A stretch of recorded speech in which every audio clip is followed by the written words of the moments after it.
আসসালামু আলাইকুম। কাউবাজার ভিডিওতে আপনাদেরকে স্বাগতম। আমি আসছি গরুর হাটে, গ্রামের বাজার।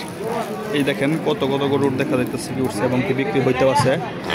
এই গরুটা কিন্তু মাত্র বিক্রি হয়েছে। চাচা এটা কত বেচছো?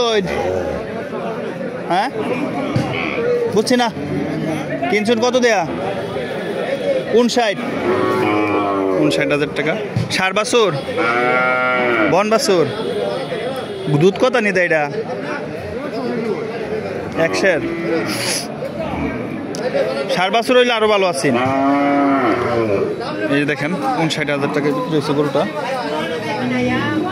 এই দেখেন এইখানে আরো একটা গরু বান্ধায় রাখছে। আচ্ছা এটা কত হয়েছে? আচ্ছা যাক, এটা কত টাকা বিক্রি হয়েছে ওইখানে টাকা দিতেছে, ওইটা আপনাকে এখনো বলা বলি হয় নাই। তবে আমার চ্যানেলে নতুন হয়ে থাকলে অবশ্যই সাবস্ক্রাইব করে দিবেন আর বেল আইকনটাকে প্রেস করে দিবেন। লাইক দিতে অবশ্যই বলবেন না। সবাই ভালো থাকবেন। আল্লাহ হাফেজ।